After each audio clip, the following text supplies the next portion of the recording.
Welcome to the second segment of temperature dependent term and interpretation of batch reactor data. So, we were discussing about the interpretation of various batch reactor data in the previous lecture, and we will continue this particular approach in this segment too. So, as you recall that previously we discussed the various parameters, various factors involved in the interpretation of batch reactor, and how we can interpret those data with respect to the rate constant, with respect to the rate of a reaction, with respect to the conversation, etc. We will continue this particular approach in this particular lecture too. So, let us have a look about the continuation of a rate of a reaction. Now, rate of a reaction, if you recall the previous rate, that can be written as rate of reaction for constant volume system. This is 1 upon V dNA upon dt. Now, here NA is Ca upon V. V, as you know, that this is the volume. Now, if we differentiate this equation, then this equation will become dNA is equal to d CAV.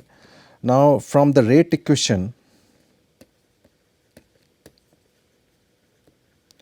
it can be represented as minus A RA is equal to 1 upon V d CAV upon dt. So, this is one of the equation to predict the rate of reaction.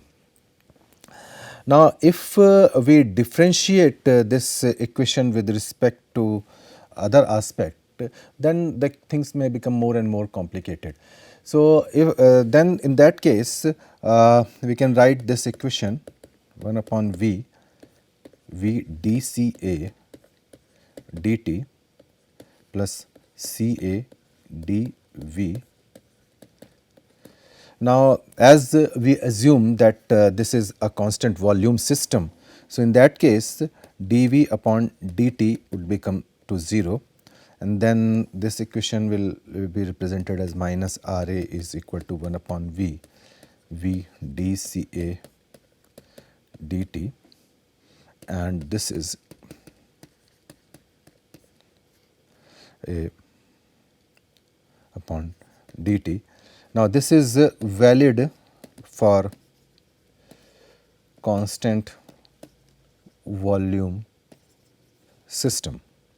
Now, with respect to the conversion, if we talk about with respect to the conversion, then it can be represented as minus RA is equal to CA naught dXA upon dt, as CA is equal to CA naught 1 minus XA and dCA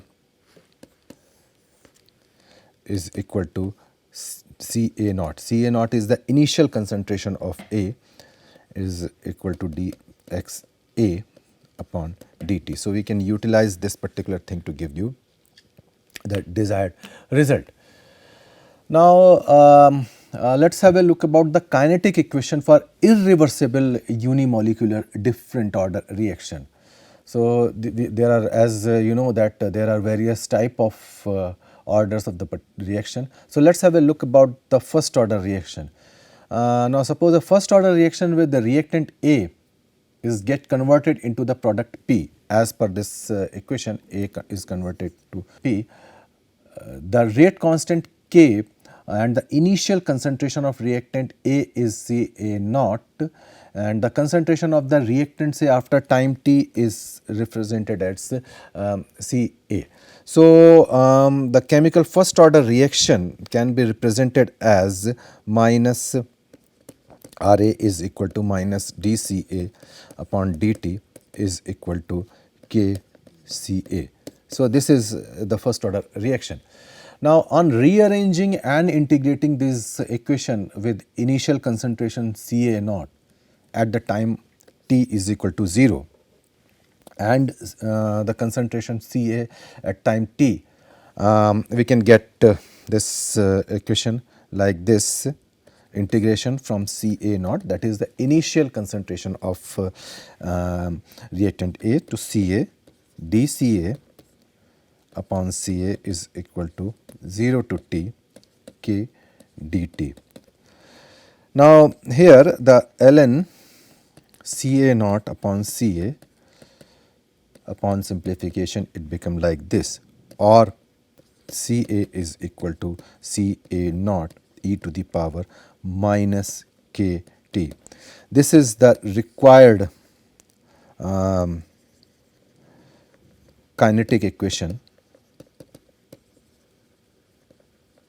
for first order reaction.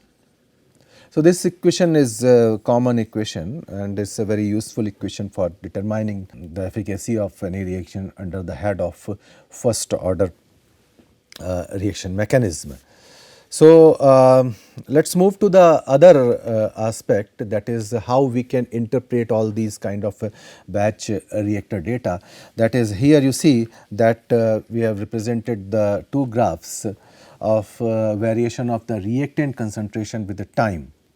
So, on x axis the time factor and the ln C, this in this the ln Ca naught upon C. So, usually this straight line or the slope with having the slope k, this gives you the indication of this first order irreversible unimolecular reaction.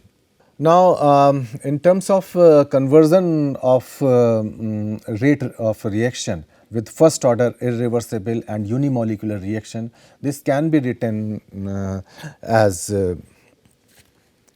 ln Ca naught upon Ca is equal to kT, and by using the above rate equation, the putting the values of Ca in terms of conversion and the initial concentration, we may have Ca is equal to Ca naught 1 minus Xa.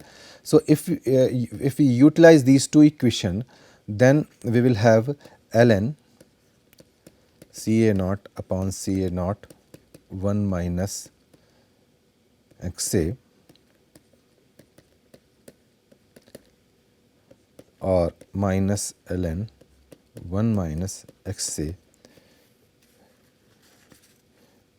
is equal to kT, or Xa is equal to 1 minus e to the power minus kT. Now, it is the rate of reaction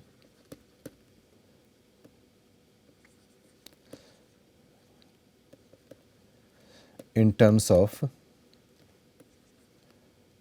conversion for first order kinetics. Now, again if you try to plot the graphical representation of a conversion variance with the time and ln 1 minus x, then you can see that this is, you will find a straight line. This represents the first order kinetics, and this line is having the slope k. Here this is the Ca naught. So, with respect to this one, similarly you can have this Xa versus t, and it gives you the approach of this particular curve. Now, here if you see that the rate of change of the conversion is independent of any kind of initial concentration Ca naught.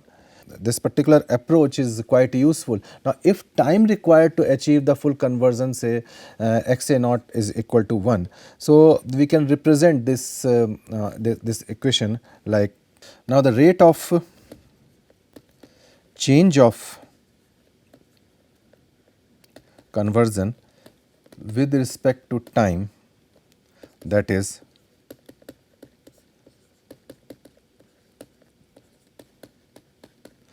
this one. Now, for time required for full conversion, sometimes you may require that how much time is required for the complete conversion. That means Xa will be equal to 1. So, in that case Xa is equal to 1 minus e to the power minus kT, or you can write that e to the power minus kt is equal to 0 or e to the power minus infinity. So this is the genesis for to evaluate the things with respect to the conversion. Now sometimes you may need to encounter with the zero order reactions. Now zero order reaction, as we know that it is represented as n is equal to 0. So let us consider this particular equation. A is converting into the product P having the constant K here. So rate equation for zero order reaction is independent of the concentration of the reactant, and it is represented as Ra is equal to K